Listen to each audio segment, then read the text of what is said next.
From Pacifica, this is Democracy Now! We shall overcome.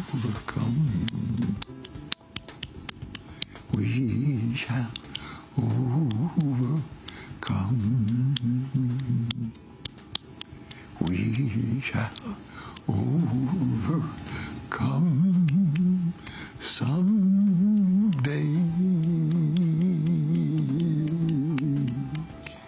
Remembering Pete Seeger, the legendary folk singer and activist, has died at the age of 94. Realize that little things lead to bigger things. That's what Seeds is all about.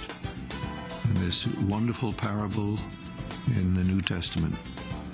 The sower scatters seeds. Some seeds fall in the pathway and get stamped on. They don't grow. Some fall in the rocks and they don't grow. But some seeds fall on fallow ground and they grow and multiply 1,000-fold. Who knows where some good little thing that you've done may bring results years later that you never dreamed of. Pete Seeger, in his own words and song, for the hour. All that and more coming up.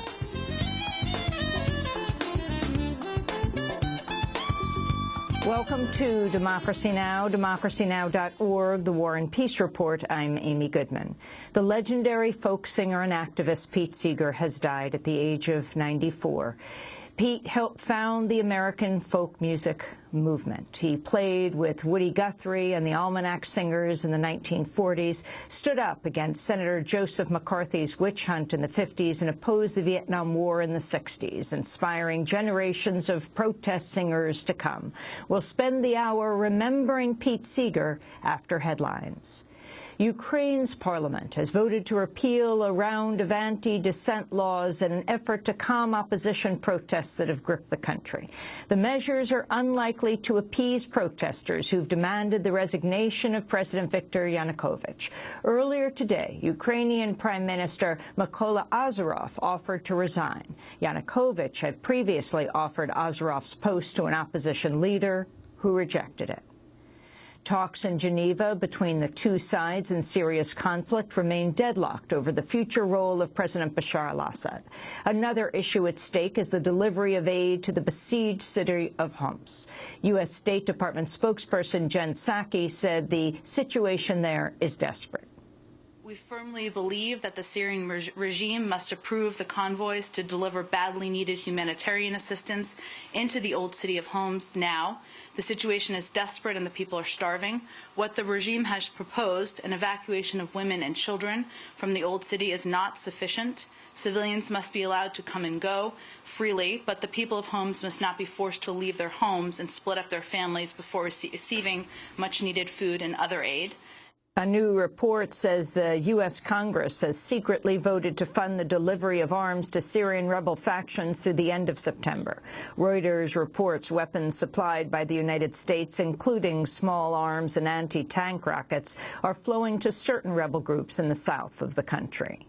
Egypt's top military body has given its approval for military leader General Abdel Fattah al-Sisi to run for president after he led the coup that ousted President Mohamed Morsi last year. Morsi appeared in court today for the second time since his ouster to face charges related to his escape from prison in 2011. He was shown inside a metal cage in the courtroom. Earlier today, a senior official with Egypt's Interior Ministry was gunned down outside his Cairo home in the latest sign of growing activity by militants. President Obama is set to announce an executive action to raise the minimum wage for some federal contract workers from $7.25 an hour to $10.10 an hour. Obama will make the announcement during his State of the Union address tonight. He's also expected to renew his push for immigration reform. The Obama administration's loosened restrictions on what Internet companies can reveal about how frequently the government secretly demands information about users. But the new rules still bar companies from revealing details, including the nature and amount of data collected by the government. The new rules come after tech companies sued for permission to release more data on the requests. The ACLU called the rules a critical step, but said more transparency is required, including about requests the tech companies are not aware of.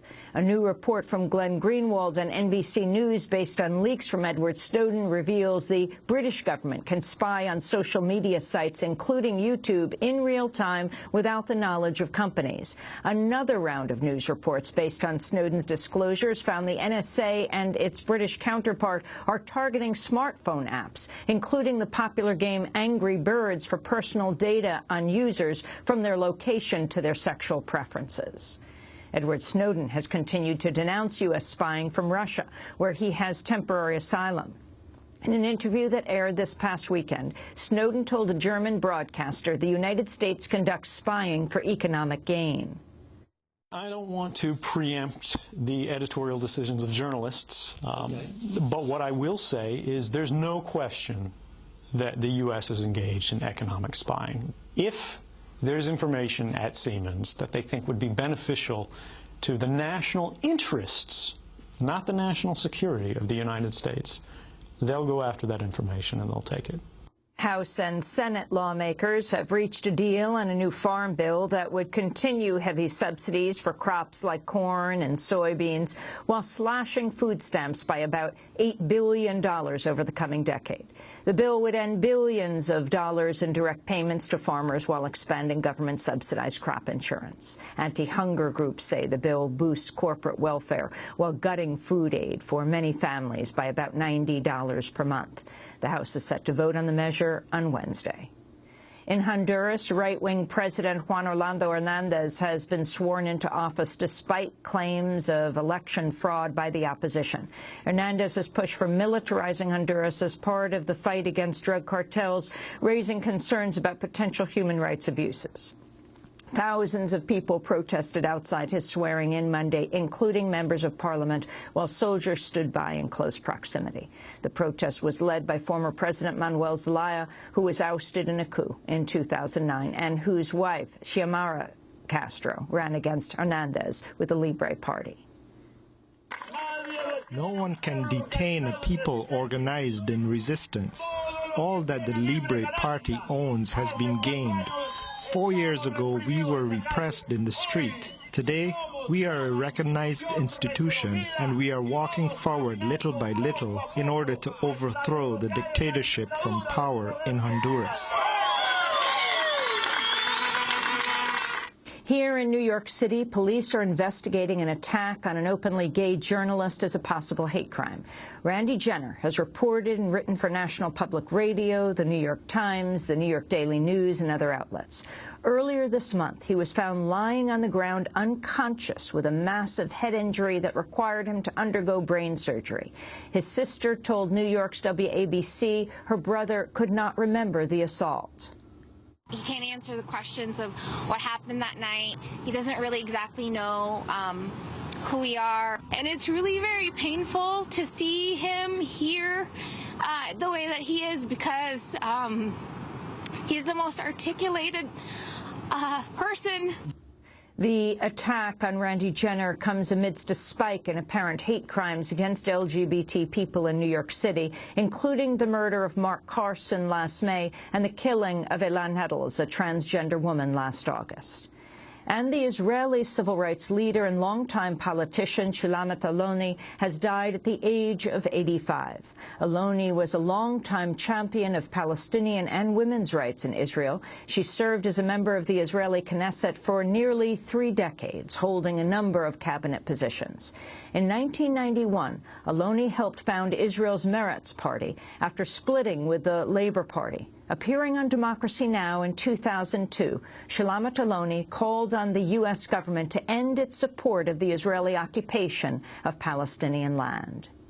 The only thing is, when your government will understand that the only backing they have to give to the conflict in Israel is to stop the occupation, to stop the settlers, to tell Mr. Sharon to stop the crimes against humanity and against human individuals, and to stop taking away citizenship from people, which is a criminal thing to do. Shulamat Aloni, the former Israeli parliament member, died on Friday. She was 85 years old. And those are some of the headlines. This is Democracy Now!, democracynow.org, the War and Peace Report. I'm Amy Goodman.